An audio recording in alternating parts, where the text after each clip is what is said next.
Friends, welcome back to another video.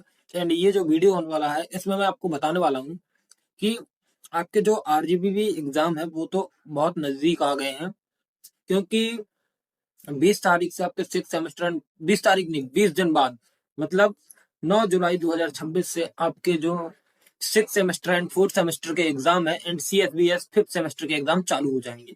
तो बहुत ही important topic पे ये वीडियो है कि आप आरजीपीवी एग्जाम शुरू होने वाले हैं एंड हम पढ़ाई कैसे करें, ठीक है।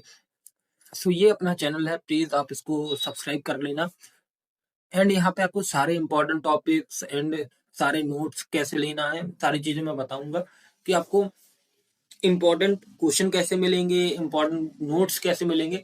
एंड जो मैं वीडियो बना रहा हूँ, ये वीडियो बना रहा हूँ हम एग्जाम से पहले स्टडी कैसे करें। तो चलते हैं, वीडियो को स्टार्ट करते हैं। प्लीज ये वीडियो को अच्छे से देखिएगा एंड 100% ये वीडियो हेल्पफुल नहीं हुआ तो प्लीज कमेंट ड्रॉप करके जरूर जाना कि भैया वीडियो अच्छा नहीं था। मैं 100% गारंटी लेता हूँ कि ये वीडियो आपके लिए बहुत अच्छा रहेगा एंड ये गेम चेंजर भी साबित होगा, बिकॉज इस वीडियो को मैंने बहुत एनालाइज और बहुत सारी, मतलब बहुत, ये सोच लो कि बहुत मैंने सोच समझ के ये वीडियो बनाया। मैं फालतू में ये वीडियो नहीं बना रहा हूँ, ठीक है। तो हमें कैसे पढ़ाई करनी है हम चलते हैं अपने। सबसे पहले देखो, सबसे पहले क्या होता है कि हमें सिलेबस जब तक नहीं पता होगा तो हम कैसे पढ़ेंगे यार भाई। सबसे पहला जो इम्पोर्टेंट टॉपिक है या इम्पोर्टेंट पॉइंट है, हमें क्या करना है कि जो हमारा आरजीपीवी का सिलेबस है, ठीक है, आरजीपीवी का सिलेबस। तो आरजीपीवी का सिलेबस होता कहाँ मिलता है, सारी चीजें बताता हूँ, बट ध्यान से सुन तो समझो। सबसे पहले क्या है, सबसे पहले सिलेबस और पैटर्न समझो। देखो पहला पॉइंट समझो, रेड पेन कर लिया जाए यार। तो पहला पॉइंट क्या, आरजीपी में क्वेश्चन रैंडम रैंडम नहीं आते, इतना ध्यान रखना कि जो आरजीपी का क्वेश्चन पेपर होता है वो रैंडम नहीं आता। आपके पास 5 यूनिट होते हैं एंड 5 यूनिट में सब में से क्वेश्चन आते हैं, ठीक है। हर सब्जेक्ट का जो, मतलब हर ब्रांच या हर सब्जेक्ट का ऑफिशियल सिलेबस होता है, आप डाउनलोड करो, ठीक है। 5-7 साल के पेपर निकाल लो। अगर ये नहीं निकालना तो भाई किसी से इंपॉर्टेंट ले लो, या तो आप देखो 5-7 साल के पेपर निकालोगे तो आप पैटर्न समझ जाओगे कि भाई आरबीबी ने लास्ट ईयर एंड उसके लास्ट ईयर एंड उसके लास्ट ईयर पेपर कैसे दिए हैं, ठीक है। देखो कौन से यूनिट बार बार, मतलब आपको क्या क्या देखना उन पेपर्स में। उन पेपर्स में आपको ये देखना है कि आपका जो, मतलब क्वेश्चन क्वेश्चन आए हुए हैं पेपर में, वो कौन कौन से यूनिट से आए हुए हैं, तो उनको मार्क करो एंड उनको अलग से लिखो। तो सच ये है कि आप 70 या 70 से 75% पेपर प्रिडिक्ट कर सकते हो। क्योंकि देखो क्या होता है कि आप PYQs देखोगे प्लस इम्पोर्टेंट, तो इससे क्या होगा, तो आप ये समझ लो कि 70 से 75% आपका पेपर प्रेडिक्टेबल हो जाएगा, ठीक है। तो आप अपना पेपर प्रिडिक्ट कर सकते हो विद द हेल्प ऑफ 5-7 साल के क्वेश्चन पेपर, PYQs निकाल लो और आपकी इंपॉर्टेंट क्वेश्चन, ठीक है।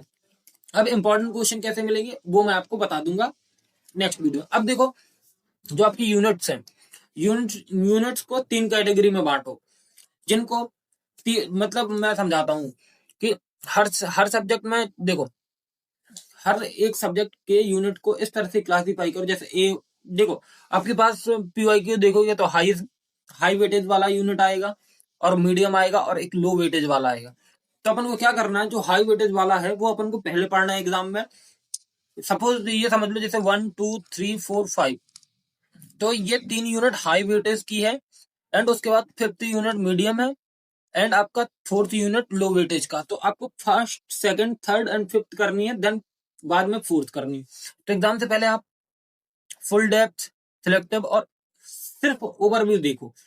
तो मेरा यही कहने का मतलब है कि भाई जो भी, मतलब जो भी यूनिट्स है, जैसे 5 यूनिट होती हैं, तो प्लीज आप उनमें जो भी, मतलब हाई टॉपिक्स हैं, जैसे जो हाई वेटेज वाले क्वेश्चन है, ये हाई वेटेज वाले यूनिट्स हैं, पहले उनको करो एंड फिर उसके बाद मीडियम वेटेज एंड उसके बाद लो वेटेज। तो इससे क्या होगा कि आप लोग बहुत अच्छे से पेपर में पढ़ पाओगे, ठीक है।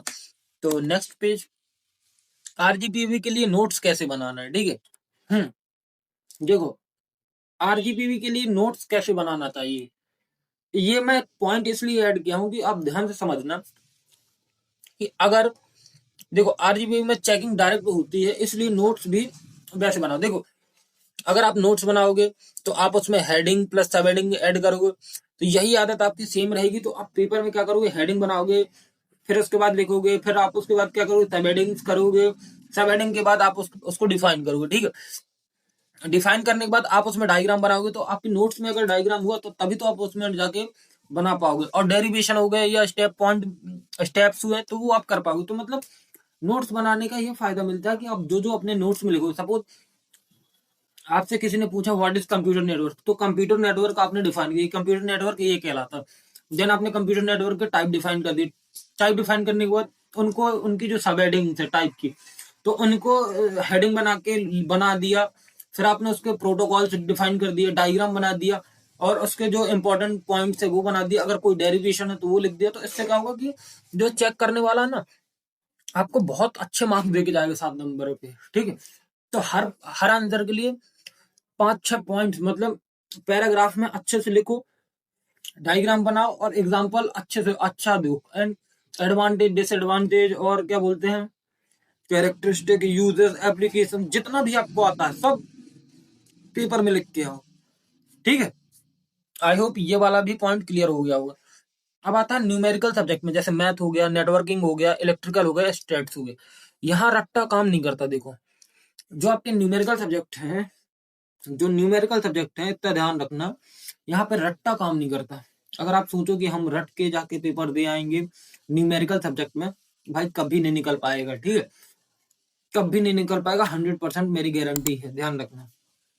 तो इसके लिए क्या प्रोसेस है, हमें क्या करना है, सिर्फ प्रीवियस ईयर के न्यूमेरिकल सॉल्व करना। देखो आपने सपोज जैसे पीवाईक्यूज है, ठीक है, पीवाईक्यूज है एंड कुछ इंपॉर्टेंट टॉपिक है। ठीक है, कुछ इंपॉर्टेंट टॉपिक है जो आने ही आने वाले हैं। ठीक है, तो क्या होता है कि अगर पीवाईक्यूज देखोगे तो भाई इतना ध्यान रखना कि सिर्फ जो क्वेश्चन की वैल्यूज चेंज होती हैं, जैसे 1 लिखा है तो 2 हो जाएगा, 2 है तो 5 हो जाएगा, 10 हो जाएगा, बट मेथड सेम होता है। तो क्या करो, पीवाईक्यूज को पीवाईक्यू के न्यूमेरिकल सॉल्व करो। ठीक है, पीवाईक्यू के नॉर्मल क्वेश्चन सॉल्व करने के बाद आप अपनी बुक में थोड़ा सा जो क्वेश्चन आपके पीवाईक्यूज में आए उससे रिलेटेड आप बुक में देखो। बुक में देखने के बाद बहुत सारे क्वेश्चन जब आप सॉल्व कर लेते, जैसे सपोज आपने एक मेथड के 5 क्वेश्चन सॉल्व कर लिए, तो इतना ध्यान रखना कि भाई आप लोग बहुत अच्छे से क्या कर पाओगे। अगर उस टाइप का न्यूमेरिकल आया तो आपसे इजीली बन जाएगा, क्योंकि वैल्यू बस चेंज होती है, मेथड तो सेम रहता है, वैल्यू बस चेंज होती है क्वेश्चन। ठीक है, फिर अब जैसे न्यूमेरिकल का देखो फॉर्मूला जो सीट होती है उसको एक अलग से बनाओ, क्योंकि अब आप न्यूमेरिकल सब्जेक्ट का पेपर देने जा रहे हो तो फॉर्मूला बहुत ज्यादा इंपॉर्टेंट है। अगर फॉर्मूले ही नहीं आ रहे मैथ में या नेटवर्किंग में, इलेक्ट्रिकल में, तो भाई क्या कर पाओगे। इसलिए फॉर्मूला अलग से बनाओ। ठीक है, फॉर्मूला का सीट अलग बनाओ। स्टेप लिखने की प्रैक्टिस करो, फाइनल आंसर से ज्यादा स्टेप मैटर करते हैं। देखो फाइनल आंसर तो मैटर करते ही करता है, बट आपके स्टेप मार्किंग भी बहुत ज्यादा मैटर करती है। तो अगर आपका आंसर मैच नहीं हुआ, सपोज में भी हो सकता है कि आपका आंसर मैच ना करे, तो आप किसमें फोकस करो, स्टेप मार्किंग में फोकस करो। ठीक है, आरजीबी में मेथड लिखने पर मार्क्स मिलते हैं, आंसर गलत हो तो भी ध्यान रखना। मतलब अगर आपका 7 नंबर क्वेश्चन है तो आपको 6 नंबर तो मिल ही जाएगा भाई, ध्यान रखना। 6-7 नंबर, 6-7 नंबर क्वेश्चन है तो 5-6 नंबर तो आपको कहीं नहीं जा रहा। अगर आपका सिर्फ आंसर गलत, पूरा मेथड सही है, सिर्फ आंसर गलत है, तो आपको 5-6 नंबर तो मिल ही जाएगा। ठीक है, अब जैसे अभी जो हमारे 4th और 6th सेमेस्टर वाले स्टूडेंट हैं उनके लिए कितने दिन बच्चे हैं, 20 दिन बच्चे हैं, 20 दिन। ठीक है, तो 20 दिन का एक रियलिस्टिक स्टडी प्लान बनाओ। ठीक है, आप अगर आपके पास थ्योरी और न्यूमेरिकल दोनों है तो डेली अपना पढ़ाई करो। ठीक है, अगर 15-20 दिन बचे हैं तो सिर्फ इंपॉर्टेंट क्वेश्चन पे फोकस करो और पीवाई के नया टॉपिक स्टार्ट मत करो। मतलब आप सिर्फ क्या करो कि जितना आपने पढ़ लिया तो ठीक है, अगर नहीं पढ़ा तो भाई पढ़ाई स्टार्ट कर दो और एक यूनिट को 4-4 दिन में कवर कर लो। फिर उसके बाद इम्पोर्टेंट ले लो। मेरा तो यही कहना है कि भाई सिर्फ इम्पोर्टेंट लो, इम्पोर्टेंट में सारी चीजें कवर हो जाती हैं एंड उन्हीं से आप पढ़ाई करो, तो आपका 20 दिन में सारी चीजें कवर हो जाएंगी। एंड बहुत अच्छे से पढ़ाई करो, बस यही बोलूंगा। अब ये बहुत इंपॉर्टेंट पॉइंट है कि आंसर राइटिंग स्ट्रेटजीज, ठीक है, मोस्ट इंपॉर्टेंट है। ये चीज बहुत से लोगों को नहीं आती है, ठीक है।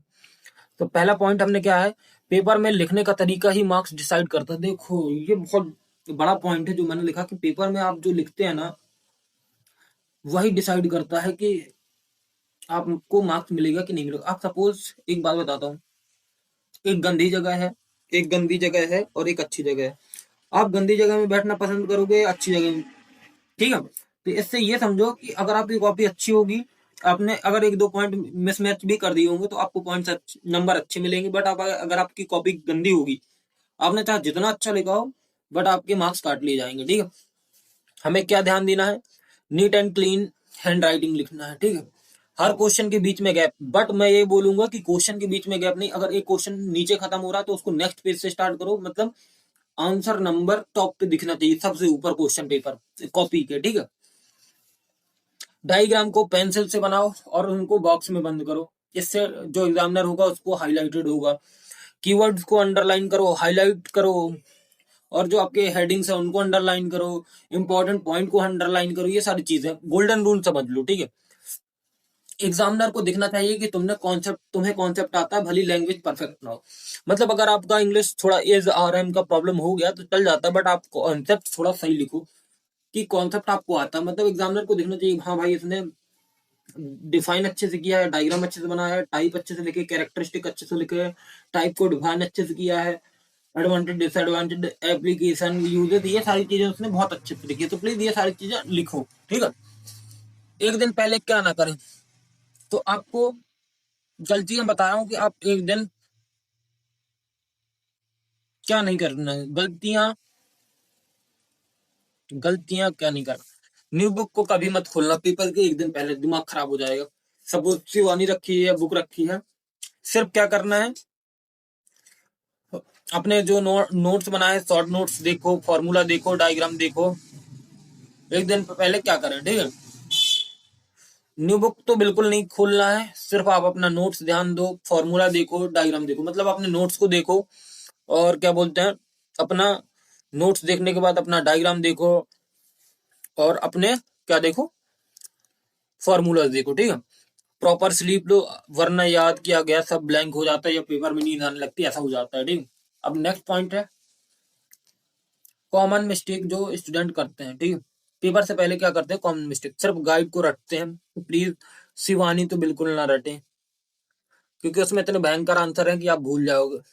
पूरे सिलेबस को इक्वली पढ़ना भाई। 5 यूनिट है, 5 यूनिट है तो 5 यूनिट पढ़ के जाओ, ठीक है। 5 यूनिट को पढ़ के जाओ एंड सारे 10 के 10 क्वेश्चन अटेम्प्ट करो। अगर बाई चांस बाई लक आपका अच्छा रहा लक, तो आपको गलत क्वेश्चन पे एक दो मार्क्स मिल ही जाते हैं, ठीक है। आंसर को पैराग्राफ में लिखें, ठीक है। तो डायग्राम बिल्कुल स्किप ना करें, ये सारी चीजें बहुत ज्यादा इंपॉर्टेंट है एंड प्लीज इनको फोकस करें, ठीक है। फाइनल से समझ लो कि जो आरजीपीवी का एग्जाम होता है वो इंटेलिजेंस का एग्जाम नहीं होता है। यहाँ पे पैटर्न फॉलो करने का एक टेस्ट होता है, जो पैटर्न समझ गया वही क्लियर हो गया। बैक इसीलिए आते हैं, तो मैं आपको बताता हूँ, पैटर्न समझ लो। पहले डेफिनेशन, डेफिनेशन, ठीक है। डेफिनेशन के बाद आप टाइप बनाओ, टाइप लिखो, डायग्राम बनाओ, डायग्राम के बाद वर्किंग लिखो,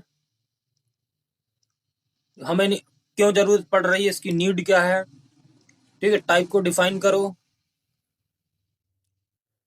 एंड फिर क्या करो, एडवांटेज हो गया,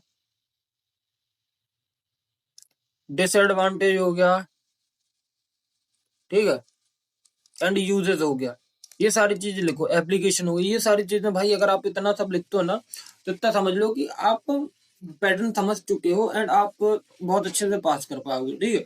बाकी इसी इसी वीडियो पे एक इम्पोर्टेंट नोटिस दे रहा हूँ कि मैं आपके आपके जो 6 सेमेस्टर के एग्जाम है, मैं कल से इम्पोर्टेंट क्वेश्चन अपलोड करूंगा 6 सेमेस्टर एंड 4 सेमेस्टर के।